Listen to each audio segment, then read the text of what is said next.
जैसा कि last video मैंने वेजिटेबल सोया मोमोज बनाने की रेसिपी शेयर की थी, तो बहुत सारे कमेंट्स आ रहे थे कि इनके साथ जो चटनी बनाई जाती है वो रेसिपी भी शेयर करें। तो आज मैं आपको मोमोज की चटनी बनाने का सबसे आसान तरीका बताऊंगा और इस चटनी को आप ना 3 से 4 दिन तक स्टोर भी कर सकते हैं। तो सबसे पहले आपने टमाटर लेने हैं। 1 किलो मैंने टमाटर लिए हैं, अच्छे पके हुए रेड कलर के टमाटर का आपने यूज करना है। और अगर आप चटनी कम क्वांटिटी में बनाना चाहते हैं तो टमाटरों की क्वांटिटी आप कम कर सकते हैं। सबसे पहले टमाटरों को अच्छी तरह से धो लेना है, इनकी जो आइस होती है उसको हटा दीजिए और इनके आपने 1 के 4 या 1 के 8 पीसेस कर लेने हैं। तो इस तरह से ना रफली आप टमाटरों को काट लीजिए। सारे के सारे टमाटरों की कटिंग यहाँ मैंने कर ली है। इसके बाद आपको ना तीखा करने के लिए यहाँ पे मिर्ची चाहिए होगी, तो 2 तरह की मिर्ची का मैंने यूज किया है। ये जो है ये स्पाइसी वाली तीखी मिर्च है। ये आपने ना कम से कम 15 से 20 मिर्चियाँ लेनी है और इसके अंदर जो बीज होते हैं ना उनको आपने निकाल देना है। और इसके साथ में मैंने कश्मीरी मिर्च ली है, इससे ना चटनी में एक अच्छा कलर आएगा। तो इन दोनों मिर्चों को आपने इकट्ठा कर देना है और इनको आपने ना काट लेना है। अब बीज निकालने का तरीका बताता हूँ। ज़्यादा क्वांटिटी में जब आप चटनी बनाते हैं ना तो इनकी कटिंग कर लीजिए। और एक बार तीखी वाली जो मिर्च होती है, जब इसकी कटिंग करेंगे हाथों में ग्लव्स लगा लीजिएगा या थोड़ा सा ऑयल लगा सकते हैं ताकि हाथों में मिर्च ना लगे। तो ये देखिए कश्मीरी मिर्च को भी इसी तरह से काट लेते हैं। अब कई बार घर में कश्मीरी मिर्च नहीं होती है तो आप कश्मीरी मिर्च पाउडर का यूज़ भी कर सकते हैं। यहाँ पे हम फूड कलर का यूज़ नहीं करेंगे, इसी से एक अच्छा कलर आ जाएगा। तो मिर्चों को देखिए इस तरह से आपने स्पाइडर में डाल देना है और स्पाइडर में डालने के बाद आप मिर्चों को हल्का सा इस तरह से देखिए छान लीजिए। इससे जो बीज है बहुत ही जल्दी निकल जाते हैं। अगर आप एक एक मिर्च के बीज निकालने लेंगे तो आपको बहुत ही ज़्यादा टाइम लगता है। तो ये देखिए सारे बीज मिर्चों के यहाँ पे निकल चुके हैं। थोड़ा सा मैंने अदरक लिया है, 4 गठियाँ मैंने लहसुन की ली है। अब यहाँ पे आपने लहसुन को ना तोड़ लेना है। ये देखिए इस तरह से छीलने की जरूरत नहीं होती है इसको, आप छिलकों के साथ ही इसको ना बॉईल कर सकते हैं जब हम सॉस बनाते हैं। और जो अदरक है उसको आपने अच्छी तरह से धो लेना है। धोने के बाद आप इसको ना रफली काट लीजिए। इस तरह से आप छीलना चाहें तो इसको छील भी सकते हैं, ठीक है। तो अदरक और लहसुन को आपने इसी तरह से काट के डाल देना है चटनी में। इसके साथ में थोड़े से धनिया के डंठल भी ऐड करेंगे, बहुत अच्छा फ्लेवर आता है।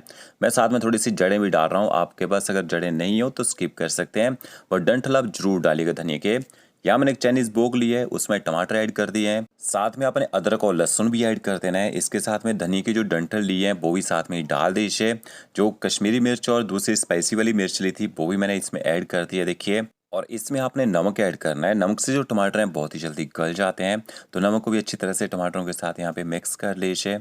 1 चम्मच आपने इसमें ना चीनी ऐड करनी है। कई बार टमाटरों में बहुत ही ज़्यादा खटास होती है तो इसमें हल्की सी मिठास लाने के लिए आप चीनी यूज़ कीजिए। इसके बाद आपने इसमें पानी ऐड करना है। 1 किलो टमाटर लिए थे तो कम से कम 1 लीटर आप इसमें ना पानी ऐड कर दीजिए। अच्छी तरह से सारे इंग्रेडिएंट्स को आपने मिक्स कर लेना है। गैस की फ्लेम चालू कर दीजिए। गैस की फ्लेम आपने हाई करनी है ताकि जल्दी से यहाँ पे बॉयल आ जाए। और इसके साथ में थोड़ा सा मैंने कश्मीरी मिर्च पाउडर भी ऐड किया है। अब ज़्यादातर लोग इसमें फूड कलर का यूज़ करते हैं, बट हम यहाँ पे कश्मीरी मिर्च से इसमें एक अच्छा कलर लेके आएंगे। तो ये देखिए यहाँ पे ना बॉयल आ चुका है। अब जैसे बॉयल आ जाएगा गैस की फ्लेम आपने मीडियम करनी है। कम से कम 15 से 20 मिनट तक आपने ना टमाटरों को अच्छी तरह से पकने देना है। इतनी देर में जो मिर्चें हैं वो भी सॉफ्ट हो जाएंगी, टमाटर पूरी तरह से गल जाएंगे, अदरक और लहसुन है उसका भी अच्छा फ्लेवर इसमें निकल आएगा। आप चाहे टमाटरों और मिर्चों को ना ऊपर से कवर करके भी पका सकते हैं। ऊपर से ढक के पकाएंगे तो और जल्दी ये गल जाते हैं। तो यहाँ पे मुझे लगभग 15 से 20 मिनट हो चुके हैं और ये देखिए टमाटर पूरी तरह से यहाँ पे सॉफ्ट हो चुके हैं और जो मिर्चें हैं वो भी यहाँ पे नरम हो चुकी है। और ये देखिए टमाटरों के जो छिलके हैं पूरी तरह से निकल चुके हैं। अब इसके बाद आपने इसको ना ठीक करना है। तो एक बाउल लीजिए, 1 छोटा चम्मच भर के आप इसमें कॉर्नफ्लावर ऐड कीजिए। थोड़ा सा आपने कॉर्नफ्लावर के साथ ना पानी ऐड करना है।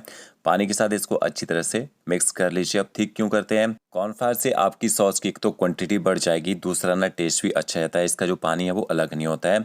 तो देखिए कॉर्नफ्लावर को घोल के मैंने डाल दिया है यहाँ पे टमाटरों के अंदर और अच्छी तरह से टमाटरों के साथ कॉर्नफ्लावर को ना आपने मिक्स कर लेना है। कॉर्नफ्लावर डालने के बाद आपने 2 मिनट तक यहाँ पे टमाटरों को पका लेना है और इसके बाद गैस की फ्लेम बंद कर दीजिए और इसको आपने ना ठंडा करना है। ठंडा करने के लिए इसको ना बाउल में निकाल लेते हैं और इसको आपने पूरा भी ठंडा नहीं करना है। इतना ठंडा कीजिएगा कि मिक्सी ग्राइंडर जार में अच्छी तरह से पीस जाए। और थोड़ा सा मैंने अदरक लिया है और कम से कम 20 से 25 कलियाँ आपने लहसुन की लेनी है। जो लहसुन है इसको आपने चॉप करना है। तो चॉप करने के लिए आप इसको ना दरदरा सा पीस सकते हैं।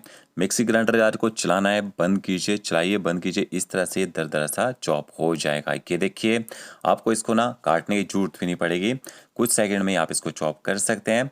जो आपका अदरक है, अदरक को आपने ना चॉप करना है तो इसको देखिए छील लीजिए। छीलने के बाद आप इसको पहले स्लाइस काट लीजिए, इकट्ठा करके पकड़ना है अदरक को। इसके बाद आप इसको जूलियन काट लीजिए देखिए इस तरह से, और जूलियन काटने के बाद इसको ना फिर से इकट्ठा करके पकड़ेगा। इस तरह से आप इसको चॉप कर सकते हैं। अदरक के जूलियन जो है वो गार्निशिंग में यूज़ किए जाते हैं, तो आप इसकी जूलियन इस तरह से निकाल सकते हैं। मिक्सचर थोड़ा सा ठंडा हो चुका है। ज़्यादा मैंने इसको ठंडा नहीं किया क्योंकि ज़्यादा ठंडा करेंगे तो इसको दोबारा गर्म होने में टाइम लग जाएगा। तो इसको आपने ना इसके बाद ग्राइंड कर लेना है। तो थोड़ा थोड़ा करके मिक्सचर डालिए ग्राइंडर जार में और थोड़ा थोड़ा करके इसको पीस लीजिए। ज़्यादा गर्म नहीं पीसना है, नहीं तो कई बार क्या होता है जब हम मिक्सी को चलाते हैं ना एकदम से प्रेशर आता है और जो मिक्सचर है ना बाहर निकल जाता है। तो क्या देखिए इस तरह से आपने इसको पीस लेना है, एकदम फाइन आपने इसका पेस्ट बना लेना है। तो 1 किलो टमाटरों के साथ आप काफ़ी सारी चटनी बना सकते हैं और इसको 3 से 4 दिन तक स्टोर करके भी रख सकते हैं। क्या हमने चाइनीज़ बोक ली है उसमें ऑयल ऐड करेंगे। तो 5 से 6 बड़े चम्मच आपने इसमें ऑयल ऐड करना है। इसके बाद जो बारीक काट के अपने लहसुन रखा होगा वो ऐड कर देना है। लहसुन को थोड़ी देर आप यहाँ पे पका लीजिए। ऑयल थोड़ा सा ज़्यादा डाला जाता है ताकि चटनी ना काफ़ी दिन तक ख़राब ना हो यहाँ पे। तो लहसुन को थोड़ी देर पका लिया है। फिर आप इसमें अदरक ऐड कर दीजिए। अदरक को भी आपने हाई फ्लेम में इसी तरह से थोड़ी देर यहाँ पे पका लेना है। जैसे इनका जो कलर है थोड़ा सा चेंज होना शुरू हो जाएगा। इसके बाद आपके पास अगर हरा प्याज हो वो डाल दीजिए। हरा प्याज नहीं है, धनिया के डंठल काटिए उसको भी डाल सकते हैं, उससे भी एक अच्छा फ्लेवर आता है। तो मैंने हरे प्याज को भी देखिए अदरक और लहसुन के साथ पका लिया है। जो आपने चटनी पीस के रखी होगी वो ऐड कर देनी है। अगर आपको लगता है आपकी जो चटनी है थोड़ी सी ज़्यादा थिक हो रही है तो आप इसमें थोड़ा सा पानी का यूज़ यहाँ पे कर सकते हैं। अदरक लहसुन को अच्छी तरह से टमाटरों के पेस्ट के साथ आपने मिक्स कर लेना है और गैस की फ्लेम हाई कर देते हैं ताकि यहाँ पे बॉयल आ जाए जल्दी से। फिर आपने इसमें ना बचे हुए इंग्रेडिएंट्स और ऐड करने हैं। थोड़ा सा आप इसमें ना नमक ऐड कीजिए। तो नमक हमने पहले भी ऐड किया था तो आधा ही चम्मच हम इसमें नमक ऐड करेंगे। साथ में आपने इसमें ना 2 बड़े चम्मच टोमेटो सॉस ऐड करनी है। इससे थोड़ी सी चटनी में मिठास आएगी क्योंकि बहुत ही तीखी रहती है चटनी खाने में। 1 छोटा चम्मच मैंने इसमें डार्क सोया सॉस ऐड की है। 1 छोटा चम्मच भर के आपने इसमें एरोमेट पाउडर ऐड करना है। मार्केट में ज़्यादातर अजीनोमोटो का यूज़ किया जाता है बट हम होटल और रेस्टोरेंट में इसमें एरोमेट पाउडर का यूज़ करते हैं। आप साथ में 1 छोटा चम्मच इसमें वाइट विनेगर ऐड कर दीजिए। सारे इंग्रेडिएंट्स को मिक्स कर लीजिए। अब एरोमेट पाउडर क्या होता है, सब्जियों का एक पाउडर होता है, उसमें बहुत ही कम क्वांटिटी में MSG मिक्स किया होता है। अच्छी तरह से सारे इंग्रेडिएंट मैंने मिक्स कर ली है और 5 से 6 मिनट तक आपने इसको पका लेना है। तो ये आपकी मोमोज़ की चटनी तैयार हो चुकी है। इसको ठंडा करके फ्रिज में अपना कम से कम 1 हफ्ते तक भी स्टोर कर सकते हैं। तो फ्रेंड्स वीडियो अच्छा लगा होगा लाइक शेयर कमेंट जरूर कीजिएगा। Okay friends, thank you.